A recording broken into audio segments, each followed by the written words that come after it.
O senhor presidente, senhores senadores, senadoras, telespectadores, ouvintes da Rádio Senado. Senhor presidente, eu quero aqui iniciar nosso pronunciamento ressaltando que, com o término do recesso parlamentar, o governo ilegítimo e sua base de sustentação no Congresso Nacional darão início a uma nova ofensiva política, buscando aprovar matérias que, a exemplo da reforma trabalhista, como a reforma da Previdência, eliminam direitos sociais fundamentais dos trabalhadores e trabalhadoras do nosso país, impedem a retomada do crescimento econômico, prolongam a crise e atentam contra a soberania nacional.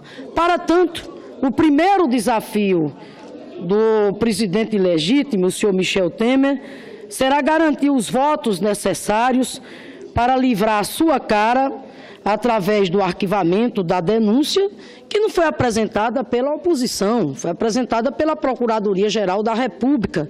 Com base em quê? Com base em uma investigação feita pela própria Polícia Federal. Quero lembrar que tem mais 2 denúncias gravíssimas contra o presidente no forno, que é por obstrução de justiça e outra por chefe de quadrilha. A imprensa, nós temos aí acompanhado, tem noticiado diariamente as negociatas feitas pelo senhor Michel Temer para se livrar da denúncia na votação, inclusive já agendada para esta quarta-feira na Câmara dos Deputados. E o que ele tem feito? Tem feito aquilo que nós temos denunciado aqui, transformado o Palácio do Planalto, o Jaburu, num verdadeiro balcão de negócios. São negociatas atrás de negociatas, usando de forma seletiva o orçamento público, ou seja, comprando o voto dos parlamentares através da liberação de emendas, favores, distribuição de cargos e etc. A ONG Contas Abertas divulgou recentemente que só nesses 2 meses, senadora Ângela, foram mais de 4 bilhões de reais de emendas parlamentares, repito, o presidente desesperado, degenerado, tentando aliciar, os parlamentares para livrar a sua cara na votação já prevista para esta quarta-feira na Câmara. O deputado Abiakel, lá de Minas Gerais, por exemplo, que substituiu o relator na CCJ, que pediu o prosseguimento do processo, esse deputado Abiakel, do PSDB lá de Minas Gerais, recebeu 5 milhões em emendas agora no mês passado. Pois bem, longe, mas muito longe mesmo de debelar a recessão e de enfrentar o desemprego, o que nós estamos vendo é exatamente o agravamento da situação. O país caminhando para o caos, para o fundo do poço.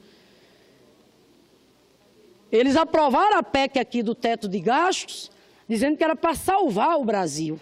Era necessário, para organizar a política fiscal do governo, controlar os gastos, para tanto, até a PEC do teto de gastos, congelar os investimentos nas áreas sociais. Diziam, inclusive, que a PEC do teto de gastos era imperativa para que eles não lançassem mão do instrumento de aumentar impostos.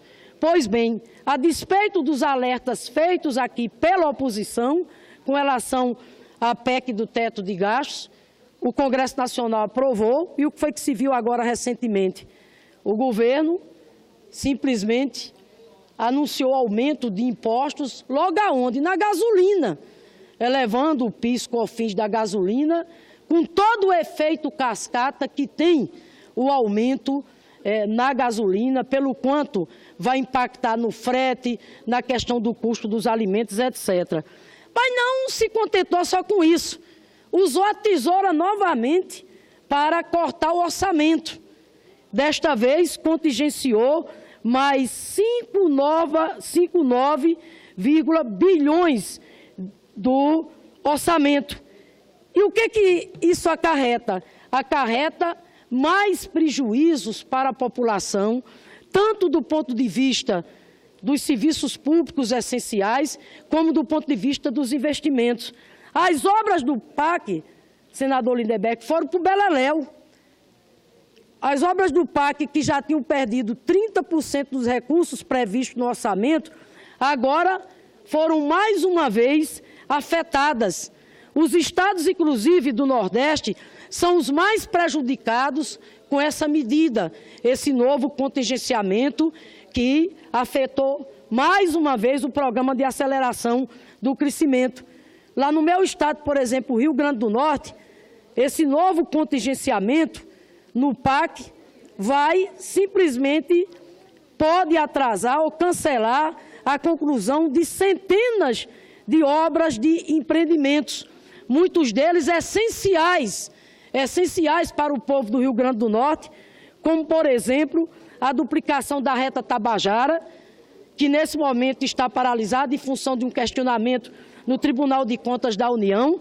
Mas, repito, com esse contingenciamento, há de se perguntar agora qual vai ser o destino da reta Tabajara. E não é uma infraestrutura rodoviária qualquer, é melhorias e investimentos em uma infraestrutura rodoviária lá para o meu estado, é essencial para garantir segurança da população do Rio Grande do Norte em matéria, repito, de infraestrutura rodoviária. Outra obra que nos preocupa muito em matéria de infraestrutura hídrica é a construção da barragem de Oiticica, que faz parte do complexo do São Francisco, uma obra fundamental para garantir segurança hídrica para uma população extremamente importante do nosso Rio Grande do Norte, que é a população lá da região do Siridó. O programa Água para Todos também, outro programa fundamental para o nosso estado, para o Nordeste, ou seja, todos esses programas estão nesse exato momento seriamente ameaçados em função de mais uma tesourada do governo ilegítimo que está aí, ou seja, de mais um contingenciamento. Na educação, a situação também não é diferente. O corte é profundo. As universidades federais, nesse exato momento, ameaçadas de seu funcionamento. Simplesmente, a estas alturas, está faltando dinheiro, senadora Ângela, para pagar a luz, para pagar a água, sem contar na questão dos investimentos, que se tornou uma palavra proibida no contexto das universidades públicas do nosso país.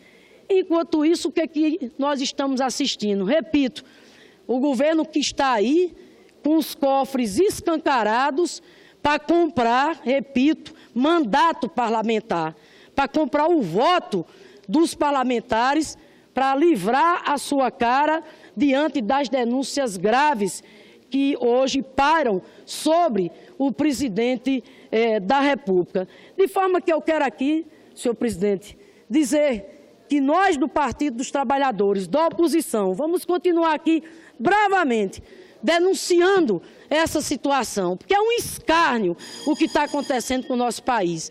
É uma coisa de cortar o coração, ver um governo que entrou pela porta dos fundos, ter assistido há um ano atrás esse Congresso Nacional, ter afastado o mandato presidencial legítimo, sem existência de crime de responsabilidade, para assumir um governo que hoje é, inclusive, denunciado em pleno exercício do cargo, denúncias gravíssimas de corrupção passiva, de obstrução de justiça, de chefe de organização criminosa, usando, repito, os cofres públicos.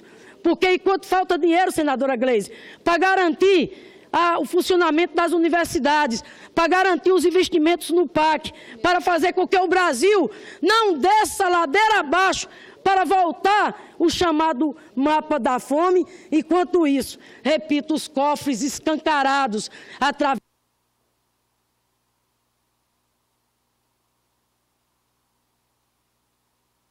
Falta, repito, dinheiro. Os cofres aí escancarados, as negociatas para comprar o voto dos parlamentares. Mas eu termino aqui dizendo que a população está de olho, a população vai acompanhar como é que vai se comportar cada deputado federal e deputada federal na Câmara dos Deputados amanhã.